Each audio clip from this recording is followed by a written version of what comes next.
Hey, everybody, and welcome back to another episode of Connections with myself, Cameron Bunch, and my father, Dr. Randy Lane Bunch. We are actually continuing where we left off last time, which is unusual for us. Typically, we go in a completely different direction.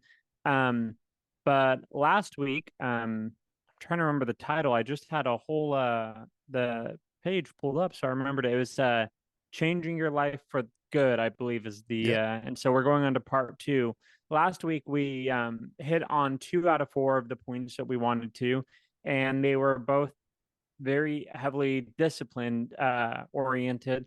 One was talking about getting fit, getting healthy, how it'll radically change your life because if you start dropping 10, 20, 30, 40 pounds, I myself, from the time I decided I wanted to lose weight, am well over the 60-pound mark. I think close to 70 pounds lost, maybe more. I'd have to double check. But it's dramatically changed my life in the way that I go about how I eat, how I think about my health, and in a number of different factors. And so we were talking about that, how even the Bible emphasizes the importance of health and fitness. And people are like, well, I don't know about that. Well, no, the Bible says that physical fitness is of some importance. And while training godliness is of importance in all areas, but the reality is fitness is incredibly important. David's mighty men had to be fit. And we see that Paul talks about in First Corinthians that he buffeted his body like an athlete would. And the disciples would have had to be fit in order to walk everywhere. And the reality is, when you watch a lot of people talk about like really good diets to follow, they talk about the Mediterranean diet, following that because it was very healthy. So the people in that day and age were eating very healthy, living very healthy lifestyles, and it allowed them to be able to do the work of the gospel to the best of their ability. And if our bodies are the temple of God and the Holy Spirit is within us, why would we not take care of this temple, both emotionally, mentally, spiritually? And so we talked a lot in that regard. And we also hit on getting out of debt. The reason why is any type of stress that you're under is not a position of faith. And the reality is, when you allow something to have hold of you like debt, because reality is 99% of the time, I would say that debt is a decision you make. Yes, I understand sometimes debt is thrown on people unfairly or without their consent or different things like that. I've heard stories of individuals whose parents took out credit cards in their names once they came of age and racked up credit card debt under their names, and the child never had any idea of it. And so, in those circumstances, I would say, yeah, it's definitely not their fault. And in that time, I would say you should press charges against your parents because that's the best option you have. But most of the time, we choose to get into debt and we're making ourselves enslaved to. And as my dad mentioned, the verse of the in Proverbs where the borrower is slave to the lender, we make ourselves slave to the lenders and we put ourselves under oppression and under that debt and under that stress. And it continually causes interference in many areas of our lives.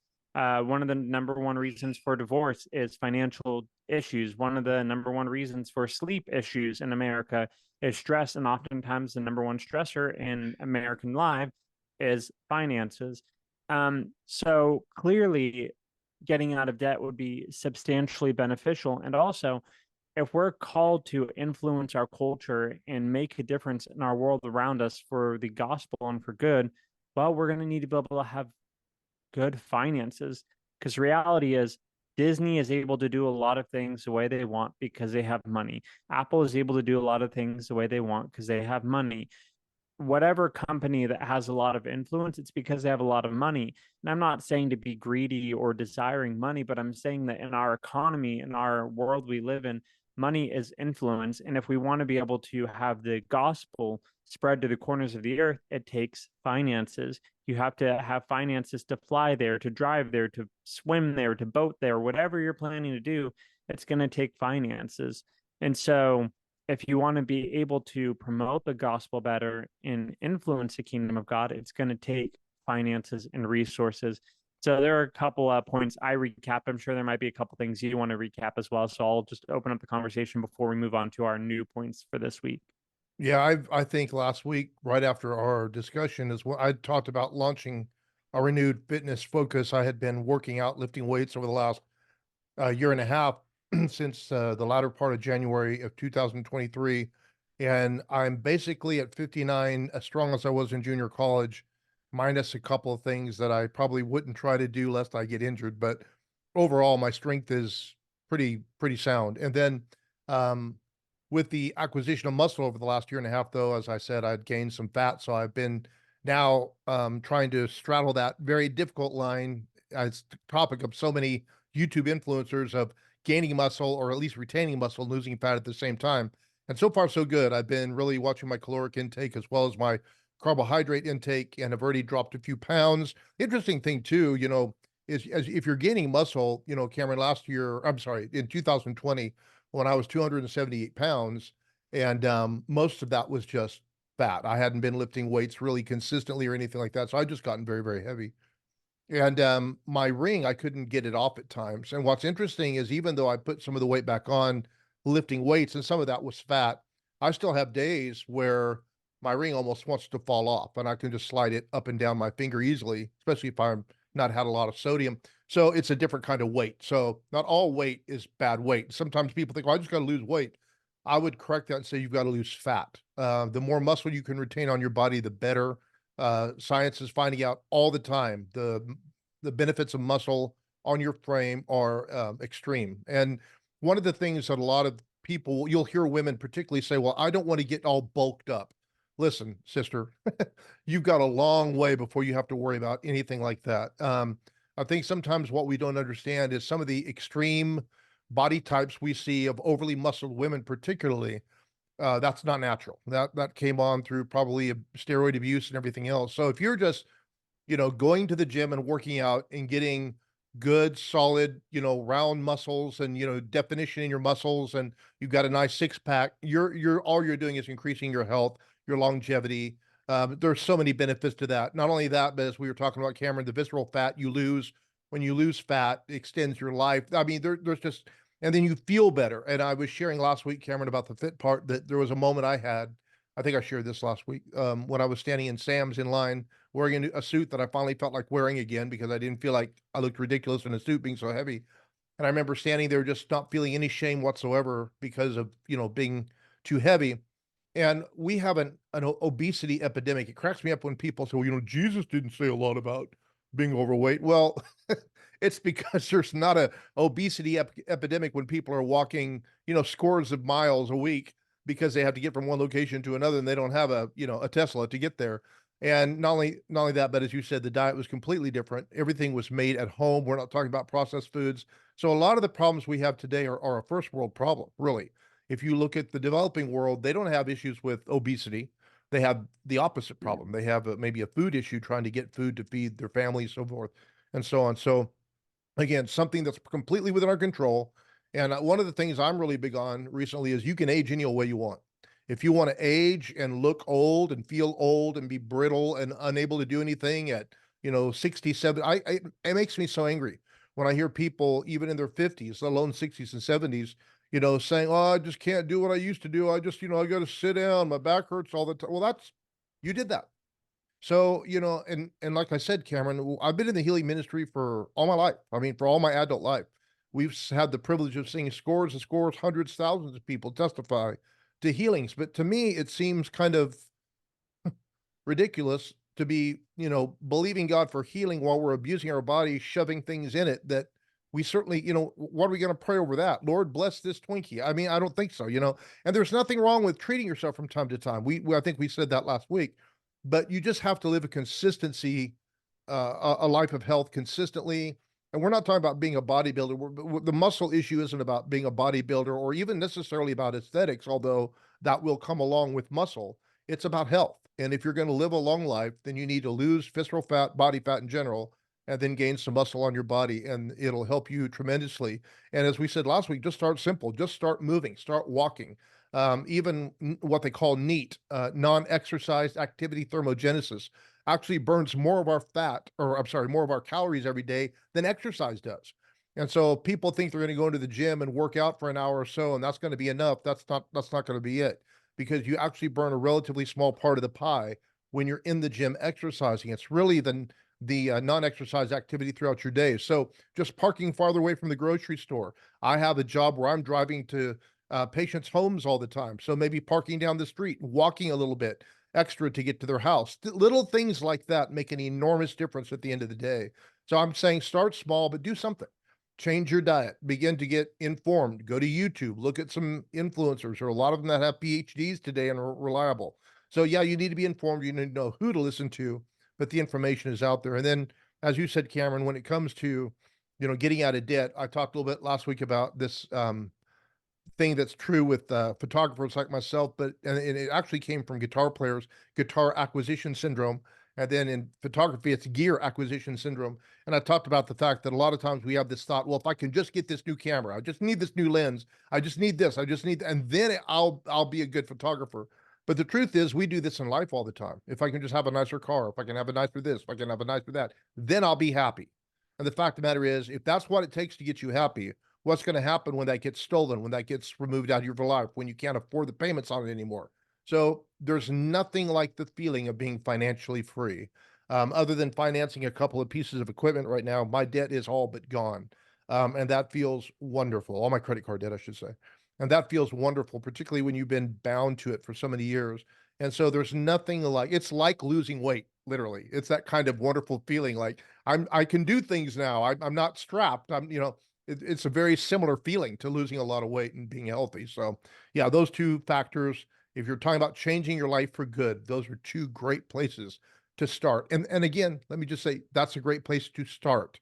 Don't look at the finished product, look at the journey. Just start, just begin.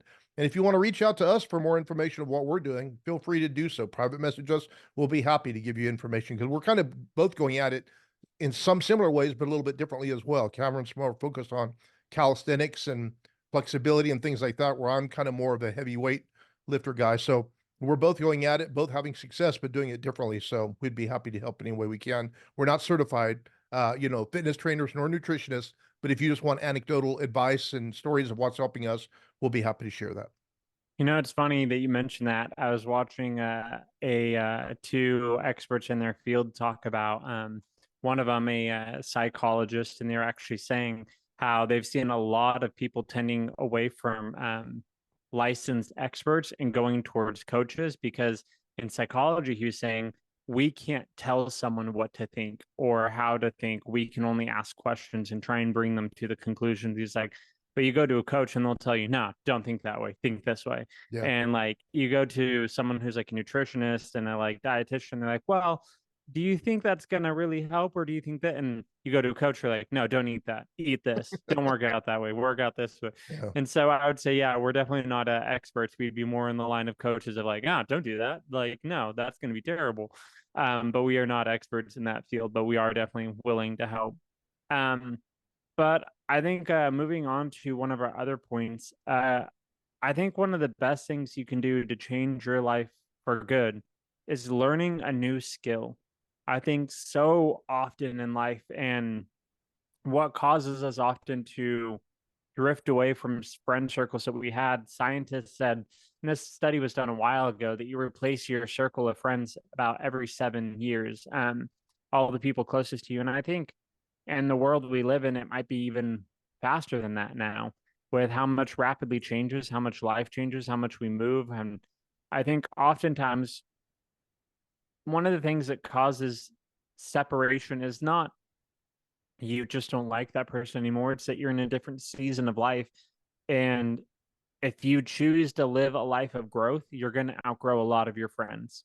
And that's just the reality of the situation. I think we've all had that circumstance where we've gone back to our hometown or the town we went to high school in or whatever, or we saw people at a reunion and we realized they did not change.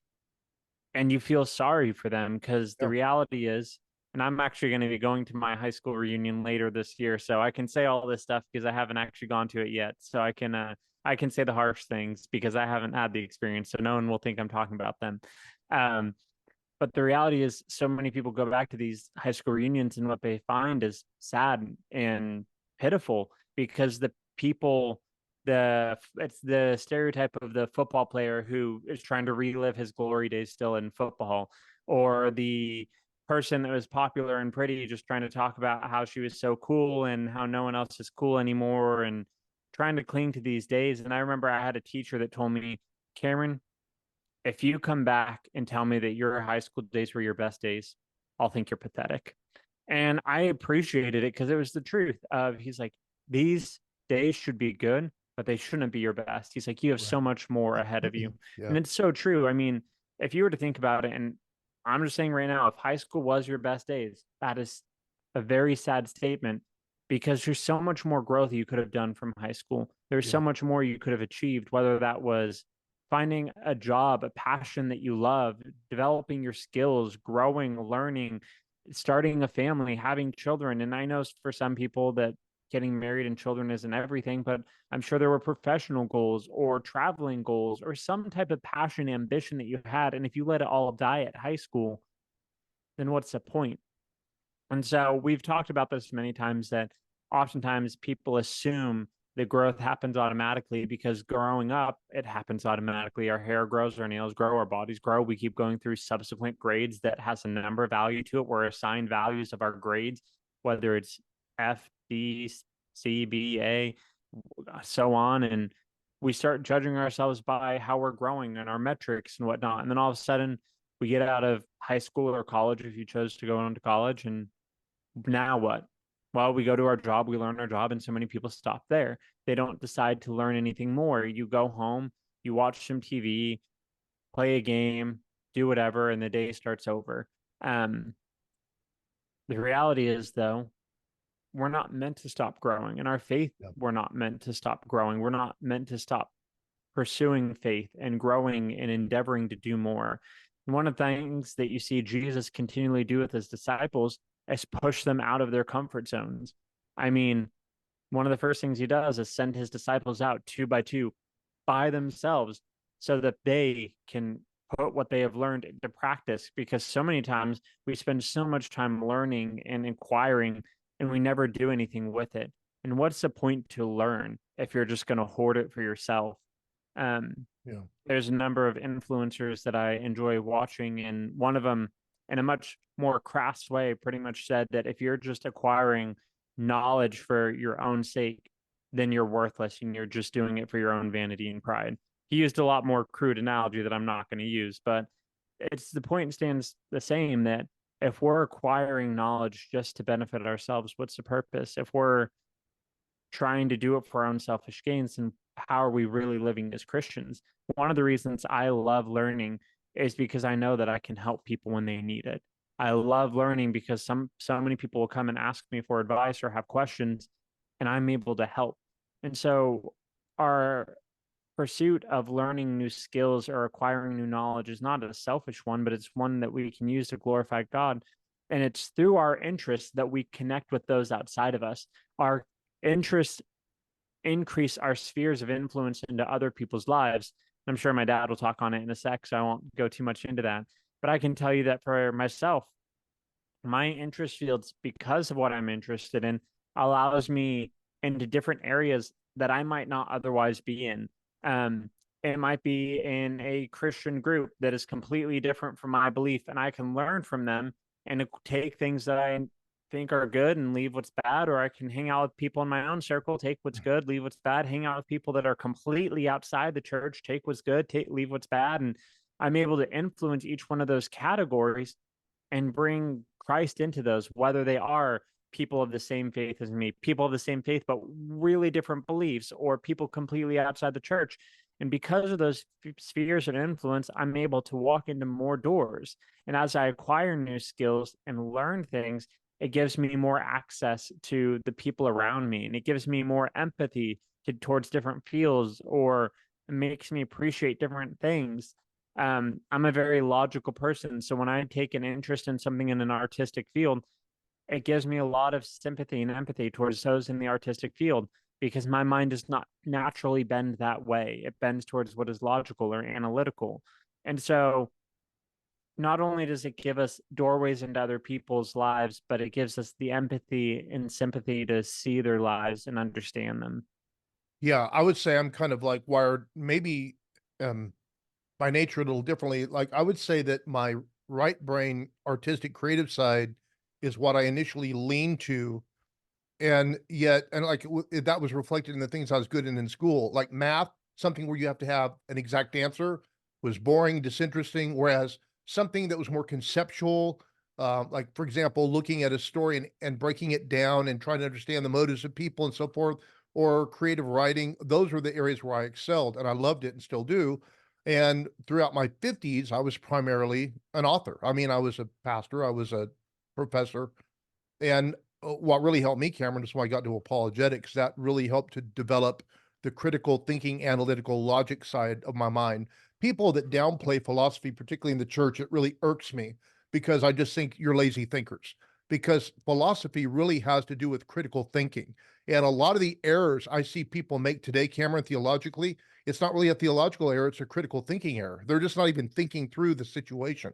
Great example of that is people, for example, that are in certain, I'll just say, exceedingly conservative evangelical circles, if they just even critically thought a little bit, there were certain doctrinal positions that they hold to very strongly, they would have to abandon because they just don't hold up to the logic test. They've got a bad smell to them if you start putting them to the logic test. And likewise, I think that people that are, like you said, very analytical and critical thinking, that's a very strong skill, and that's a very powerful skill. But also, one of the things that they oftentimes deprive themselves in is appreciating beauty. And one of the things that I have begun to do in more recent times is take up photography. I've always been involved with videography because we had television broadcasts. We're doing a podcast right now, which we're recording on Zoom, of course, which is a simple process. But we've done this with high-end cameras and all that kind of thing, and rendered video editing, having nonlinear editing suites, and uploading video. We've been doing that for years and years. But in more recent times, particularly when photography went from just using cinema cameras to using hybrid cameras, can both shoot video as well as photo, I got more interested in photography. Always kind of photoed like everybody does, but one of the proclivities I have is whatever I'm into, I have this innate desire to share. I think it's the teacher in me.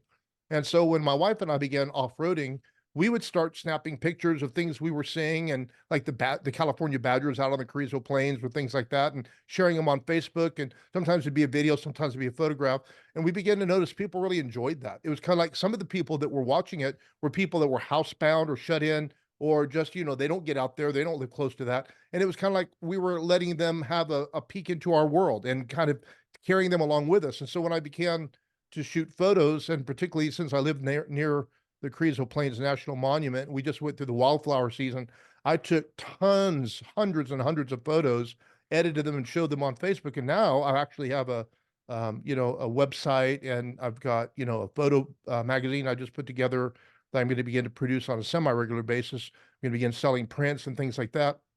But one of the things that it did for me is what you alluded to, Cameron. I began showing these things on a Facebook group that was called just a Carrizo Plains National Monument group or whatever. Well, I began to get hundreds, literally like up to 1,000 likes, and then comments, and then people really appreciating the photographs. And so I would kind of go on these people's profiles to see what are they about. And oh my gosh, you talk about political opposites, and like a lot of them were very far left, some of them so much so I was like, oh my God, do I need to block these people? Let's say, I'm just kind of being facetious, but I mean, they were so polar opposite me. It was like, oh my God, what, I've opened up Pandora's box here. But the beautiful thing about that is it opened a door to an audience that I would have never had just producing ministerial content. And when they appreciate the content, and then all of a sudden they see, here's a guy that appreciates nature and beauty and art, and yet he has these values. And it would be easy, of course, maybe to write me off, but maybe one or two of them would be curious enough to say, well, what makes him tick like that? And so, there are people, and there's going to be people on both sides of the aisle, whether it's politically, socially, or any other, opposing forces, that are going to not be open to dialogue, because some people just never want to learn. They never want to challenge their assumptions. They just want to go through life in an echo chamber, believing only what they've ever heard. But there are going to be people that are willing to be agreeable, even though they disagree, and be willing to engage in dialogue and conversation, or maybe even entertain ideas that are foreign to them. And, particularly in our nation now, Cameron, if we're going to preach the gospel to our culture, we're going to be introducing exceedingly foreign concepts and ideas to many, many people. Because the most common thing I hear when I'm talking to people just out and about doing what I do is, yeah, I believe in God, but I don't go to church. Or I'm a Christian, I don't go to church. Or no, I'm not really. And when they say that, they say I identify as a Christian. A lot of times that identification is really sketchy. But it's kind of like, well, I'm in America, so I'm a Christian. Or, I was baptized that way when I was a child, but there's no vital active faith. So when we actually talk about introducing the gospel to people, why would they listen to us if there's not something, appealing about? In other words, if they're not drawn to us, if there's not something about us that's compelling, why would they listen to us? I mean, there's a ton of people that I'm friends with on Facebook. I have no common ground with them. I'm not interested to hear what they have to say. There's just nothing there that sticks with me to intrigue me, to, incite me to want to learn more about them or what they're doing, because we're just polar opposites. We have no common interests. But when you have a common interest with someone, you share a passion with someone, all of a sudden that opens up a very unique door of opportunity for connection, for relationship, for the exchange of ideas. And not only does it enhance your life by learning more, and it makes you more of a fuller, well-rounded individual. We were talking last week about Thomas Jefferson, how there was a man that met him not knowing who he was. And when they started talking about theology, they thought, oh, he must be a theologian. Then they began talking about botany and architecture. Oh, he must be a botanist or an architect. And come to find out, the lady said, oh, that was the president. That was Mr. Jefferson. And people used to be like that. They used to call them Renaissance men, where they were well informed on lots of different subjects. And like I said, I was an author in my 50s, and now I'm about to step into my 60s, and I'm loving the visual arts and photography, and I want to continue with that. And I want to share that with people. And I think it's like Paul Scanlon said, we've talked about this many times before, the more interests you have, the more interesting you are. And particularly for Christians, if all you're interested in is the Bible, Bible dictionaries, Bible commentaries, Bible television programs, then guess what? The only people you're going to be able to talk to are people interested in the Bible, Bible dictionaries. So don't be a boring person.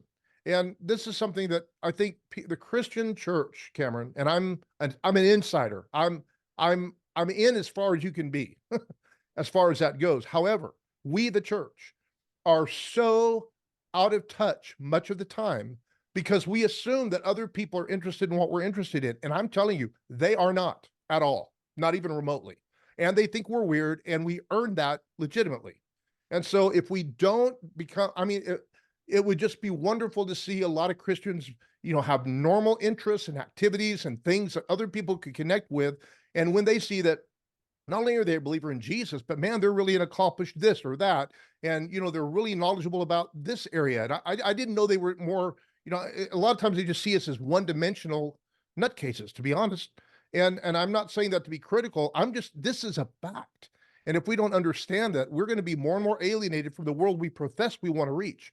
And so increasing our knowledge base, increasing our interest, finding things to do that other people can connect with is a huge key to having any influence whatsoever in our culture. Absolutely. And I mean, aside from all of that, I mean, learning a new skill helps us in our personal, mental, and emotional life. The reality is, when we learn new skills, often it creates a new avenue of hobby for us, and it promotes our own happiness. And I know a lot of times people are like, well, you shouldn't chase happiness. Yeah, I would agree, but that doesn't mean you shouldn't have any happiness in your life. There should be things that you enjoy, because one of the realities is that you need to be able to rest in this life. It's biblical to be able to rest, and finding new skills, developing new hobbies, new passions, whatever you are doing, growing. It is going to create a place where you can go and rest and have enjoyment, because you need to be able to rest from work. You need to be able to rest from whatever is going on in life. Because in that moment, I mean, reality, like God called us to rest for one day out of the week. And I would say rest looks very different for every individual. I think there are some people that you might consider them doing work, but for them it's very restful. Maybe they have a 9 to 5 office job, and then for them on the weekend, being able to go outside and work in their garden or work on a like piece of wood shop like project they're working on, and you're like, no, that seems really hard. That's work. Or Yeah. maybe it's like painting like a room in their house, and you're like, well, you're still working, you're not resting. For them, that might be their passion. It might be a form of rest and enjoyment. Yeah. Um, I think a lot of times people can make a big deal about any type of form of work. And I think that sometimes people do get very legalistic about it. I know for certain Jewish individuals, they won't even like get up to turn their thermostat up or down on the Sabbath because it's considered to them working, which I think is ridiculous because the Sabbath was made for us. It was made for us to be able to rest, to be able to trust God that we can take a break from our striving and our working and know that He's going to take care of us. But in that, in those new skills and things we're developing, we can rest in that and trust in God. And then He can bring those very passions that we pursued, the passions that He put in us, because God designed us. God knows what He put in us. He knows what He created in us, and He knows that we have a sense of discovery. Man loves to discover, to pursue, to discover beauty, to create beauty. And it's because we're made in the image of God, and God does the same things He loves to create. We're made as His imagers to reflect Him in His nature, and that is in the nature of God. And so, all that to say, learning a new skill is something that's also important for you, not just the kingdom of God, but so that you can be useful to the kingdom of God and for your own mental sanity. Yeah, there's a famous Scottish philosopher, I can't think of his name right off the hand, but he made the statement, "Let me write the songs of a generation. I care not who makes its laws." And what he is alluding to is the philosophers, the poets, the culture makers, are the real people, the idea people, are the real people that are shaping the world.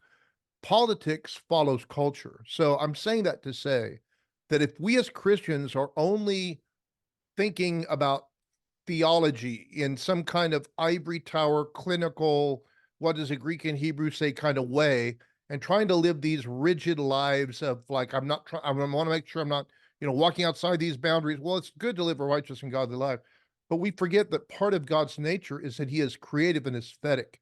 And one of the things that people are drawn to is things that move them. One of the beautiful things about story or poetry or song is that, as C.S. Lewis used the phrase, it gets past the watchful dragons.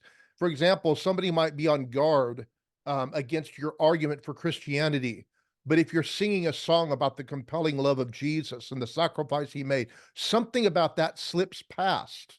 There's a recent song by Lauren Daigle, the "You Say" or "You Said" or whatever it is. And I was listening. I don't know how many secular artists I've heard sing that same song. And I don't think they understand it's about our identity in Christ, but it is. But the point is it made an impact on them. Where I don't see any of them going around and quoting my sermon from Sunday because they don't give a flip. And I get it. I wouldn't either if I were them. But the music or poetry or think about the Chronicles of Narnia. I remember hearing a beautiful story from C.S. Lewis's personal secretary, Walter. Oh man, just went out of my head. Anyway, his personal secretary, he died unfortunately during the years of COVID, but Walter Hooper. He was telling a beautiful story about the lady that helped to illustrate the Chronicles of Narnia. And she was reading The Lion, the Witch, and the Wardrobe and doing the picture of Aslan as he's being slain by the White Witch. I'm sorry, for those of you that don't know the story, Aslan is a type of Christ. The White Witch is, this kind of like a representation of the sacrifice of Christ because he dies for one of the children who has erred and sinned, if you will, and so he's dying in his stead. So it's a picture of redemption, of substitutionary sacrifice. And she said that as she wasn't thinking about the story, she's just trying to do the art. And so as she's reading it, she said, I had to keep tearing up the copy and doing it again because I kept weeping over the image. And she said, suddenly it hit me. Aslan is Jesus. But if he had just tried to like preach Jesus at her, it probably wouldn't have worked. Whereas this just reached her at a heart level. And so when we're talking about learning new skills, it doesn't have to be these things that we're referring to. We have a whole episode about this, by the way, about the beauty and the aesthetics and how this, speaks to the nature and character of God. But when we're talking about learning a new skill, at the very least, what we're talking about is expanding yourself beyond just your small, little, narrow, esoteric, Christian interests and boundaries to kind of engaging with the world in a way that you can relate to them. Paul said it this way: when I was, with the Gentiles, I walked in the shoes of the Gentiles. When I was with the Jews, I was like a Jew. I did this to reach all kinds of different people because I wanted to engage them with the gospel. 1 Corinthians chapter 9. So becoming all things to all people doesn't mean entering into an ungodly lifestyle or engaging culture in a way that compromises your Christian values, but it means being creative in a way that reflects the glory of God, or having interests that connect with people in ways that will not necessarily make them feel like they're being ensnared into, like, oh, he's just trying to witness to me. And I think one of the things we've missed, Cameron, is that, like, one person said it this way: any work done well glorifies God. So, whether it's your job or whether it's your interest, anything we do well glorifies God. So, when you have an interest or a hobby or you're creative, not only does it open you to a broader world, as we were saying, but it enriches the world, and it somehow reflects the glory. I can't explain it. I understand it on an intuitive level a lot better than I do an intellectual level. But I just know that there's something about beauty that speaks of the transcendent.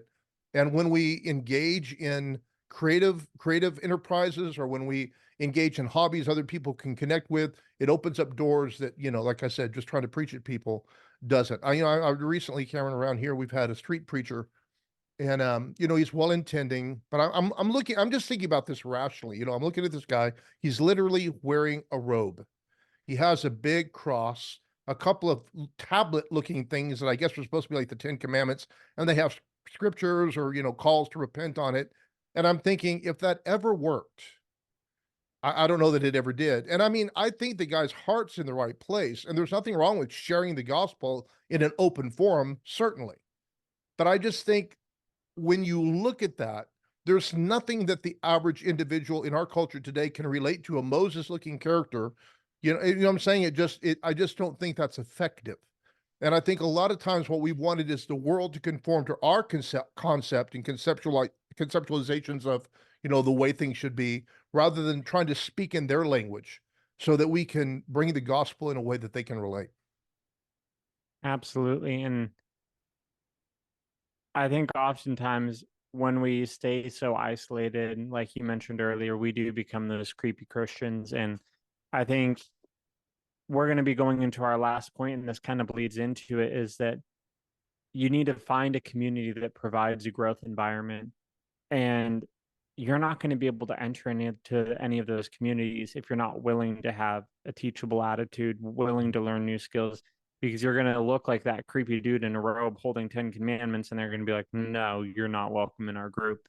And so the reality is, if you want to grow for the good, if you want to change for good and accomplish good things, you're going to need to be a part of a community that provides a growth environment.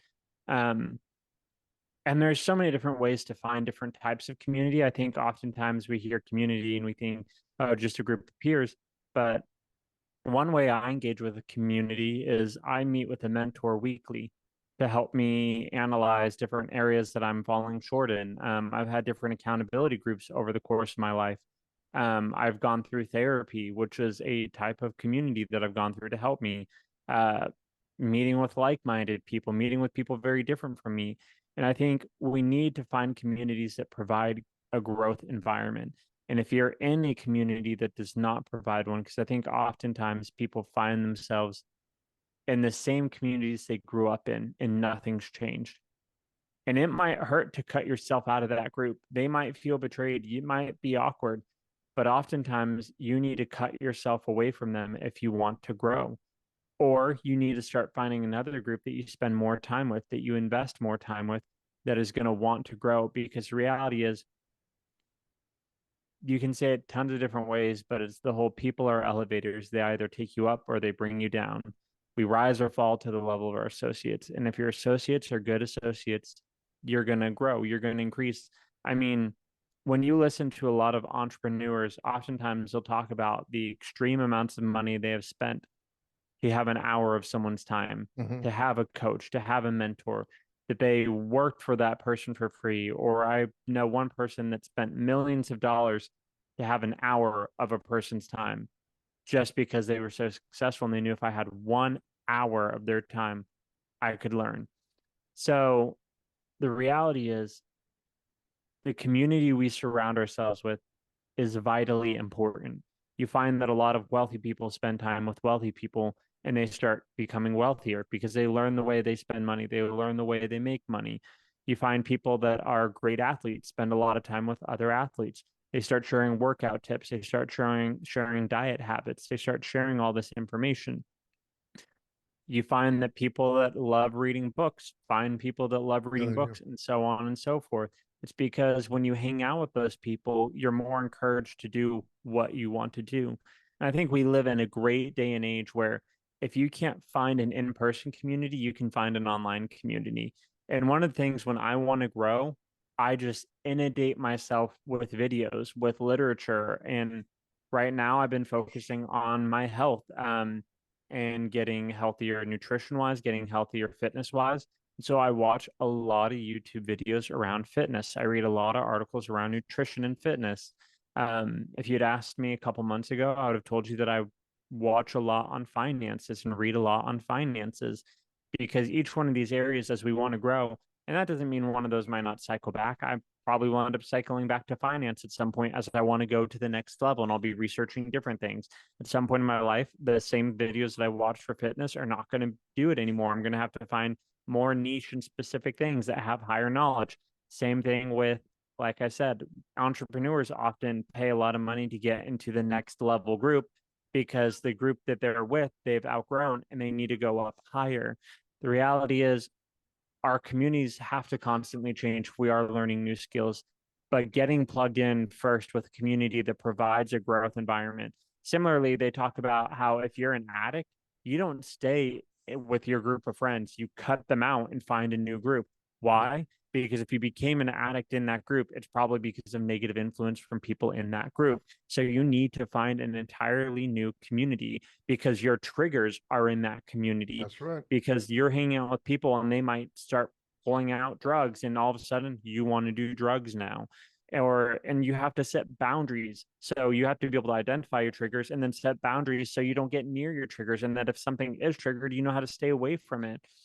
And oftentimes when you talk here about addict recovery, it's normally identifying a goal, identifying triggers, setting boundaries, and finding a community. And the biggest one is community because you need accountability.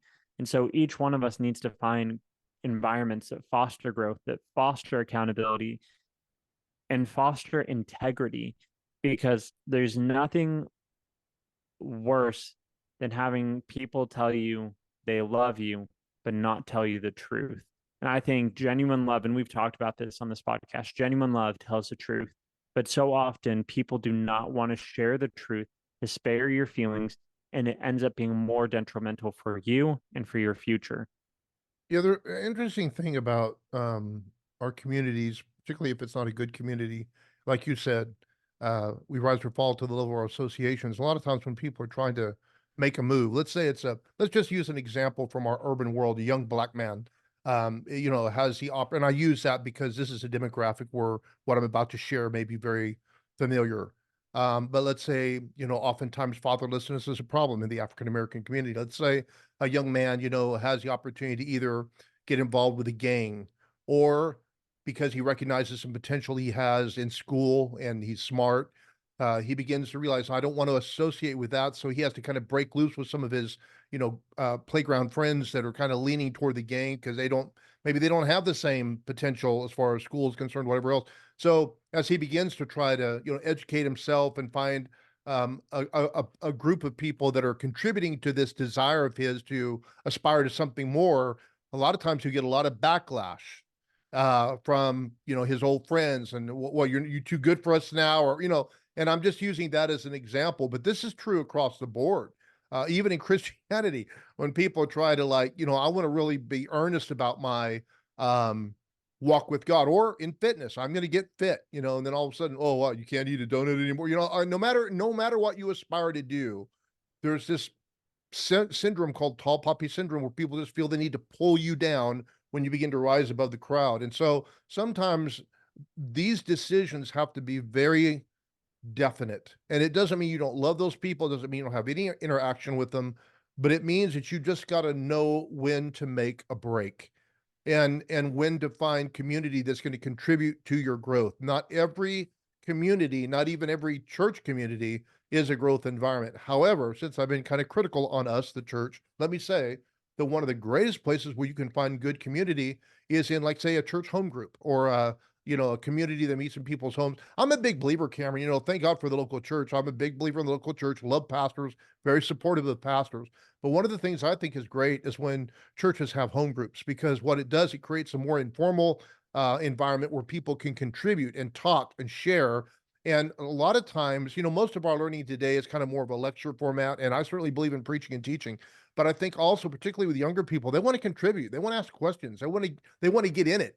And so I think we need to have these kind of, like you said, you used the term accountability groups, but also I know you've been involved up in Lincoln in, small groups. And I think it's very important that we have small groups that are particularly, maybe whether it's they're grouped by age or grouped by interest or grouped by sex. Sometimes it'll be a men's group, a women's group, whatever. But I think it's very important to find small groups, and they don't have to be in the church. They can even be outside the church, or maybe it's a group of Christian friends you have that are from varied churches, and you go to breakfast once a month or something like that. But everybody needs community. You're not going to grow without it. You already know what you know. So if you're going to grow, you have to get outside stimulus, outside sources to help you. And like I said, you're going to have to sometimes be pretty definite in your determination to step away from some influences that are holding you down or causing you to fall back into old habits, even if they're just bad eating habits. Some people will not go on a health journey with you. Well, it doesn't mean you don't love them anymore, but maybe you don't go over there for dinner. You just have to understand what you can and cannot do, and don't overestimate your willpower. I'll never forget the story of one particular woman. Sandra Brown was her name, and I don't know if what she's doing today, but she's a pretty amazing evangelist. She came out, I think she was a Las Vegas showgirl at one time, and she got born again out of that and really became on fire for God. She kind of came out of my same, spiritual heritage, and she was on fire for God, and she'd go back into the casinos and try to witness to people. She said one day she was witnessing to some guy at a bar, and she wasn't there, she wasn't compromising her value. She was there to evangelize, to win people to Jesus. But she said, as I'm talking to him subconsciously, because she's so familiar with that old world, she found herself rubbing her finger around the edge of his margarita glass and licking the salt. And she realized, ooh, that's too, it's almost like you feel yourself sliding back in, if you will. And she realized, okay, I need to know when to step back because I don't have the willpower. So sometimes we just got to be smart enough to know when, it's a difference between, okay, I can fellowship with these people sometimes, they're still friends. I can still be, and then there's some groups where you just need to make a break because it's just unhealthy. They might land you in prison. And you mentioned jail, Cameron. One of the things that I've had an issue with our prison system, because I used to do Bible studies in like minimal security prisons. And one of the biggest grievances I had about our system is that oftentimes when these guys are paroled, they put them right back in the same neighborhood where they got in trouble. And that makes no sense whatsoever. Why not try to put them in a better environment? Whether it's a church group that they can get involved with or some kind of recovery group, but putting them right back in the same neighborhood is going to just land them. I literally remember one guy that wasn't even out 24 hours. He ended up committing some petty crime, was right back in less than 24 hours. I mean, he didn't even miss a Bible study. And so we've got to be smart about this. And when it comes to developing community, one of the ways of doing that is just find a community with common interests. It doesn't always have to be based around, the things of God. It could be based around common interests, but you do want to try to find communities that are going to build you up spiritually. So, even if you have some communities that are around a common interest, if you find that they're not edifying or if they're pulling you down or having a negative influence, then obviously that may not be where you want to be. Here's another thought: start your own community. Like I said, I love photography. Maybe I can find some other, photographers that also, love Jesus and like to take photos. But like I said, I'm a member of some online groups, Cameron, where it has nothing to do with Jesus. It's just common interest, but it gives me an audience with them.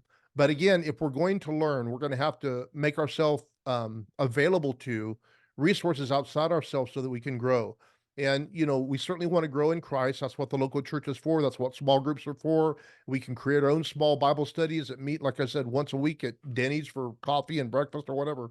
But also, if you're going to learn new skills that have maybe nothing to do with the Bible, but maybe they have to do with fitness, maybe they have to do with, like I said, a skill set like photography or whatever you're into, you're going to have to find, whether it's an online group or whether it's a group in your community that is knowledgeable about that. And it will also get you outside the church to see how other people think, because oftentimes, again, we have this narrow perception of how other people see things, and 90% of the time we're wrong. The world just does not see things the way we think they do, because we just kind of assume they think like we do, and I assure you they do not. And so it's important that we have interests that kind of give us an opportunity to show that we're, normal. It kind of validate us, if you will. And it gives us an opportunity to speak into people's lives in ways that we simply don't have if our only interests and our only associations are those inside the church. Yeah, and I think having accountability and talking with those individuals or having community or Bible study and talking with them and being vulnerable and open, one, I mean, it's just part of what we're called to biblically. Let us encourage one another and so much more in order to stir up love and good works, not forsaking the Absolutely. assembly of one another together.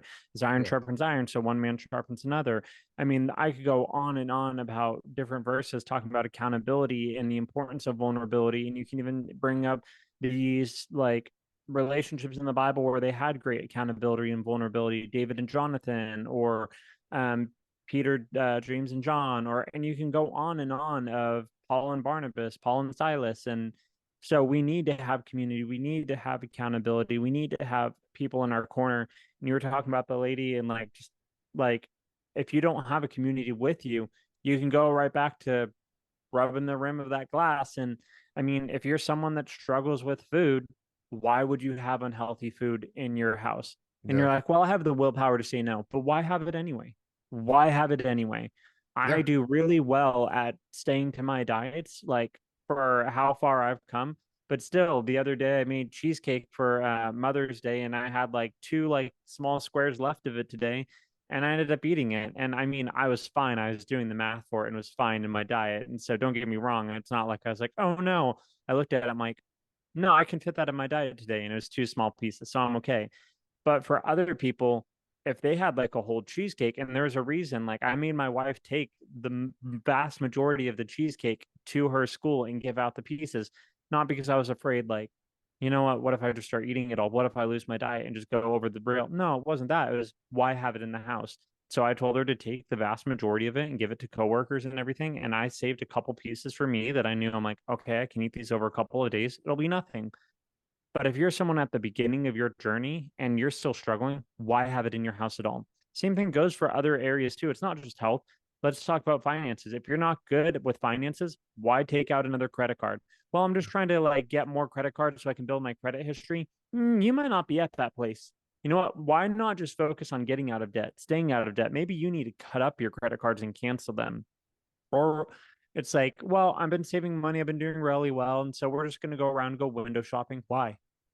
Why? What's the point to start facilitating in your mind, seeing all the things you want, and then all of a sudden the temptation is going to be too big for one of the items and you end up having an impulsive purchase? Why? Don't go there. Don't go window shopping. Don't go do that. Maybe you're someone that struggles with purity or pornography. It's like, why have unrestricted access to your devices? Why not put some type of filtering? Well, I do really well. So what if you have willpower? So what you've obviously had an issue in the past. Why have that unrestricted access? There's actually one minister I heard where he talked about how his entire church does not have access to any one of those sites. He puts them. He's like, because I don't care if like a leader on my team has never had an issue with it before. I'm never going to be the one that facilitated that issue in the first place. Our communities are going to put us in areas that protect us from our trouble areas, our problem areas, and when we have vulnerability, there comes into accountability and there comes growth and strength out of that. And oftentimes, when we find new communities, they can bring us into different areas of helping us get fit or helping us get out of debt or helping us learn new skills.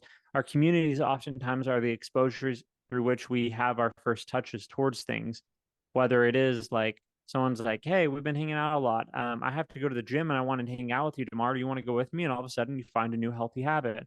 Or they say, hey, like, you know what? I've been really trying to like learn about finances recently and been doing better. Can you keep me accountable? And then all of a sudden they start sharing with you about it and you learn about it. Or they're like, hey, I've been going jeeping and off-roading. Do you want to go with me? And all of a sudden you find a new habit and a new hobby. And the reality is it's our communities that can really foster the most amount of growth because they will influence what we watch, what we listen to, what we read, and then ultimately who we're hanging out with. I mean, how many of you often find a book all on your own?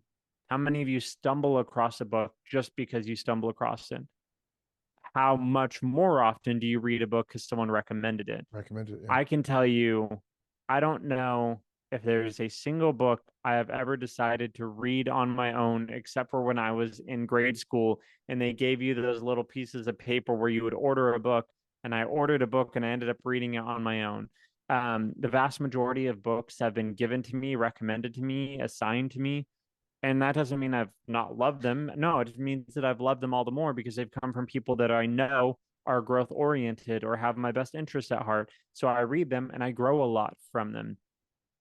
So the reality is, I mean, similar to think about how many TV shows we watch versus because someone recommends it, how many movies we watch, how many, our whole life is often encouraged by recommendations, things we drink, things we eat, experiences we have because someone recommended it to us. Mhm. So find a great community to be a part of because it'll provide the best area of growth, accountability, and it'll be for your best benefit for your future. Yeah, I mean, we could go on and on. There's so many different things, and we chose four things to talk about. We talked about getting fit. We talked about getting out of debt. We talked about, you know, um, creating a growth environment through learning new skills and information. And information for information's sake, as we said, is not really the end goal. Learning so that we can contribute is really, at the end of the day, the end goal. Whether it's contributing to other people's lives on an individual basis or more collectively, like learning so that we can share something online. I obviously that's going to vary depending on the individual. One of the things that when it comes to interests, though, I would say, we're not saying you have to cultivate new hobbies or interests that are not interesting to you. What we're saying is find those things that, everyone has, how can I say this? A niche in their interest. Like, it might be you love cooking or you love, oh, I've always wanted to do this. Well, what's stopping you? I've always wanted to learn about this. Well, what's stopping you? And a lot of times we say that we don't really mean it. If you're not willing to invest time in developing yourself in that area, you're probably just saying that. But if there's really an area where you're truly interested, um, maybe you've wanted to fly, learn how to fly. Well, take some lessons, save some money up, take some lessons. Well, I don't really want, I don't, not that interested. Well, then that's not an interest. So we're talking about investing in things where not only are you interested in learning, but something that you can contribute and share. One of the things I love is one of my influencers in the realm of photography talked about the idea, the concept of gifting your art, gifting your photography. And so, some time back, I worked at some very beautiful facilities. And so the person who was the head, the founder actually of where I work, she retired and turned over the management of the thing to her son, who's a wonderful leader in his own right. But I just always appreciated the environment, the work environment she created. So I asked permission from one of the administrators, can I come on the grounds and take some pictures? It's kind of like colonial style building. It's really pretty. I took maybe a dozen photos or so, edited them, and brought them to her and say, the founder far better than I do. Pick a photo that she would like, and I want to put it on canvas and just gift it to her. And so I did that, and it was really fun. I thought she's either going to say, "Oh, this is wonderful, thank you so much," or she's going to say, "Are you kidding me? I see these stinking buildings every day." I really didn't know what she would say, and she's kind of like a straight shooter, but she was thrilled, and I think if nothing else, she was just touched by the gesture. But it was good work. It was something that I did put my time into, and then it was not only there's something wonderful about having an interest and having the gratification of seeing it bless someone else. And so this is the kind of thing we're talking about. And then, having community around those interests then enables you to share. It adds just such a richness, and you start living a life. Nothing makes me sadder, Cameron, than hearing people say, well, what's your hobby? Oh, I just watch TV. Oh my God, are you kidding me? That's it? I mean, there's nothing wrong with watching a show or two or something like that, but if that's your life, that's living life, in my opinion, on a very low level. Yeah, and I mean, there's so many great parts of life that we get to experience. And I think the best parts of life do not come easy. They come in process and difficult and challenges. And I think in the world we live in, that's instant gratification, microwave world, where we can get what we want in 30-second cycle. And as things become more accessible and rapid, from microwaves to air fryers to computers to AI, everything's becoming quicker and quicker and quicker. We become a lot less patient. Yep. We become a lot less discipline oriented. And I really, really think that the church is going to have to focus on discipline in this next season if it wants to be able to be disciplined physically, be Yeah. disciplined financially, emotionally, spiritually, and in community. There's going to be pillars that we need to keep intact, and a lot of those are going to require discipline because they don't come easy. They take process. Community takes time to develop. Your health and fitness takes time to develop. Your finances take time to develop. Your emotional and mental well-being and fitness take time to develop. Yep. Your spiritual life takes time to develop. You can't just put it on a microwave and all of a sudden get there. Similarly, your best friend didn't become your best friend overnight. It was through experiences you had, through getting to know one another. And so many of us want to talk about having a close relationship with God. And we have these sudden bursts of passion and decide we're going to read our Bible for a couple moments. And then we're wondering why we're not super close with God and having the same experiences that these great men and women of God have had. And it's because they took process, discipline, intentionality, and put it into real focus.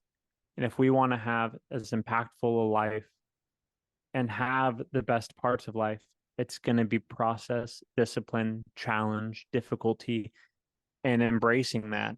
I was watching a Navy SEAL the other day showing people in the training how to deal with like one of the training routines they were doing. And essentially, they were waterboarding them while making them work out and have their gun pointed in the correct order and everything. And so people are getting waterboarded and like they have their goggles on, they shove the hose up there and it's going up their nose. And so the people immediately try to reach for their goggles while they let go of their gun. So they're like, they slap their hand. They're like, why are you reaching for your goggles? Like, put it on your gun. And they're just trying to breathe and struggle. And they're like, why'd you stop working out? And so they smack them again. And eventually the instructor goes and does it. And he's getting waterboarded and he's like coughing up water. And he's like, you just embrace the suck and do it. And the reality is, and I actually ended up getting to play basketball with a group of former Navy SEALs when I was a lifeguard, and it was like water basketball, and it was not gentle or for the faint of heart, but it was fun. And they gave us all these wristbands afterwards, and it on them it said "Embrace the suck" because so many people that go through that, that's their motto that they take on is you have to embrace the suck because the best things in life come on the other side of sucky situations, of incredible difficulties and challenges.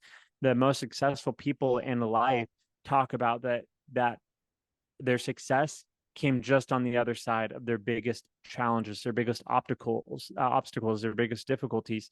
And so many times they say, I was so close to quitting. And it was literally when I made it past that challenge that everything opened up.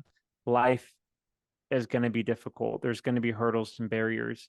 But the reality is, we are more than conquerors through him who loved us, who loves us. If God be for us, then who can stand against us? All things are possible to him who believes.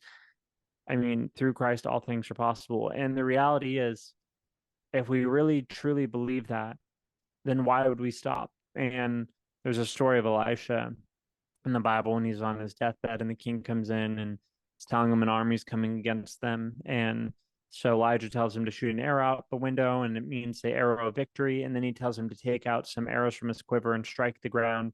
And the king only does it a couple times. And I've shared the story before, which is why I'm going through it. But the king only strikes the arrows on the ground a couple times, and Elisha becomes upset because him and the king both realized each strike of the ground would represent another battle that Israel would have to go through. And the king looked at it from the pragmatic standpoint of what it was going to cost him. It's going to cost more men, more resources, more difficulty, more hardship, having to explain to women why their husbands weren't coming home, children why their fathers weren't coming back from war, explaining why they can't eat this month because they're running low on resources and why their economy is struggling. And the king looked at it from the pragmatic standpoint, but Elisha got frustrated because he couldn't understand why would you stop if victory was promised. So why in the world would we stop if victory is promised? life is difficult. And I'm not going to say you're not going to fall. The Bible says righteous man may fall 7 times, but gets back up. I have fallen so many times in my pursuit of discipline, so many times in my pursuit of trying to grow. And I'm going to continue to fall and fail at different times. Heck, a couple years ago, I'd gone from over 250 down to 180. And then after my daughter was born, I broke that discipline and I ballooned back up to 220. And now I'm back down to the 180 again. And I'm going to make it stick. And I mean, there's been times in my life where I was being really financially disciplined and then I stopped being financially disciplined. Now I'm financially disciplined. There have been times in my life where I've struggled different proclivities and was doing better. And now I do very well in them because the reality is, why would I stop if victory is promised? And there were times in my life when I took on these challenges initially and I failed and I faltered a lot. But now I'm able to stand strong because one of the fruits of the Spirit is self control. And when you learn to love it and live in it, there's so much goodness that is born from that. Because the reality is, I'm able to love better because I exercise control. I'm able to have more joy, peace, kindness, patience, gentleness, all of the other fruits of the Spirit. I'm able to live out more because of self control. And so I just want to encourage that each one of these that you can take on to have a life for good, it's going to require discipline, but it's worth sticking to. Yeah, one of the things I feel obligated to say before we close is to talk about community. Let me just put it this way. Everybody needs to find a Barnabas. Barnabas was an encourager. He was a son of consolation. Saul was alienated from the church. When he tried to join himself to the church in Jerusalem after his conversion, they wanted no part of it until Barnabas came alongside and vouched for him. And then he was going in and out among the church. He became a part of the church because of the credentials and the credibility of Barnabas. He spoke for him. And Barnabas was in Saul's corner. And in fact, later when the church said, okay, Saul, we need you to leave and like go back to Tarsus because you're too hot to handle right now. The authorities are trying to, get you and it's bringing too much heat on us. Send him to Tarsus. And so he's there for a while and probably learning and growing in his faith and all that kind of thing. But then when Barnabas went to Antioch and had some success there, he went and found Saul in Tarsus and brought him to Antioch. And it was from there that their apostolic ministry began. So if it hadn't been for Barnabas, there would have been no Paul the Apostle at all. And so one thing, you need to find someone, and hopefully it's a spouse. If it's not, you need to find someone that will be an encourager. And obviously, I'm not talking about somebody of the opposite sex that will replace your spouse. Let me be very careful to say that. But I'm just saying, another brother, another sister in the Lord, who, whatever, if you're a sister, then find a sister in the Lord. If you're a brother, find a brother in the Lord. Somebody that can encourage you on that journey. If it's a spouse, that's great. Like when my wife and I went on our health journey initially, Cameron, we did it together. That's what made it so easy to do because we were so in sync with one another in doing that. Two are better than one because they have a good reward for their labor. So it's always better if you can have somebody on the journey with you. And secondly, in the light of what we said earlier about bad community, don't share all your goals and new endeavors with everybody. Because again, of that tall poppy syndrome thing, people will want to shoot it down. There's a lot of things I wished I'd never bothered to share with certain people. I get very excited. I'm a verbal processor. I want to share things with everybody. And then all of a sudden you can kind of see on their face when they can't relate to it and they think you're making a big mistake. And, it's just not wise to share everything you're about with everyone else, but find that person who will be in your corner, who will believe in you. I remember listening recently. Oh, I know who it was. Cameron, what's his name? He was in The Office, and now John Krasinski. I think it was him. I think he was saying that I could be wrong, but I think it was him, and he went to New York to try to make it as Yeah. an actor, and he had all but given up, and he told because he gave himself a year, something like that. So what happened was he told his mom that he wanted to go and pursue acting, Right, and she's like, "Okay, but you have to promise me that you'll quit because you can't ask me as your mom to give up on your dreams." right. So he went out there and tried it for a year, and he called his mom and told him that he was coming home, and she's like, "Why don't you give it one more week?" And that's when, for those of you who might know John Krasinski in his breakout role of The Office, that's when he got the role of Jim Yeah. Halpert in The Office, and it was in that 1 week. and now he is a famous actor, a producer, director. I used all these things, does movies with his wife, Emily Blunt, who he would have never married had he not stayed out there. So all these wonderful things happened to him because he just didn't give up, but he found an encourager in his mom. And so find an encourager, find someone who's in your corner. And, you may love a lot of people who are just not by nature positive. And you just got to know who not to share certain things with. It doesn't mean you don't love them. And because we want to have closeness with them, we want to share certain things that they'll just shoot it down. And a lot of it's because they're fearful. They don't know what it is to break out of a box. And they're afraid, the old saying, the first one that breaks through a wall gets bloody. They don't want you to get bloody. They don't want you to get hurt. And so it's like, was it Rick Warren said, God loves you and everyone else has a wonderful plan for your life. So, if you're going to do something beyond, you're going to have to do some things that are beyond, they're going to be beyond people's expectations. They're going to be beyond their belief. It's going to be beyond their capacity to understand. So some things you're just not going to be able to share with people, but find someone. And even if it's just Jesus for a while, find someone though. Ideally it's Jesus with skin on, some human being that will believe in you and be in your corner. And, Cameron, like you said today, you could even find therapists that will, on the phone, online, people to talk to that can encourage you in your dreams. But I think it's important that everybody find someone that they can solidly have in their corner that believes in them. And we realize some things. There's some things that we may never be great at, but we don't have to go pro. We can just have it as an interest. I may not ever be. I'd love to have my photography net me some income, but if I never go pro with it, that's okay. I love it for its own sake. And in fact, if you don't love some of these things for their own sake, don't bother with it because you're probably not going to go pro in a lot of these things. I love tennis, but I'm never going to play against Andre Agassi, right? You know what I'm saying? So some things you just need to love and have as an interest for the love of the thing itself. But if you do have big ambitions and maybe you want to be a breakout actor, or maybe you want to be an author, or maybe you want to be, everything has to start with a dream. And dreams are either oftentimes facilitated or shot down by the right or wrong person. So I just felt like I needed to say that, particularly in the light of what we're saying about community. Even in a community that loves you, sometimes you have to be very selective with whom you share your dreams. Absolutely. Well, I think we're done. Yeah. Why don't you lead us in prayer? Lord, we thank you that you are a God that has designed all these good things and that there are things that have to be sought out after. There are things that require effort. And from that effort comes greater fruit. We thank you that you give us the patience and courage and endurance to pursue after the things that are good, that are right, that are noble, that are of good report.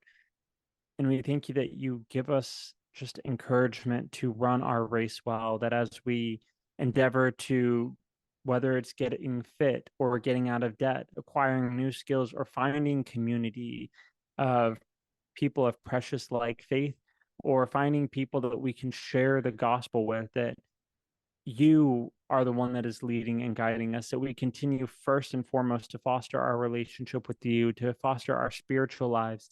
And that as we do, everything else comes under control as we seek after your commandments and follow them, and you make yourself manifest to us, that we understand deeper revelations of scripture and of life, and we live according to how you are calling us to.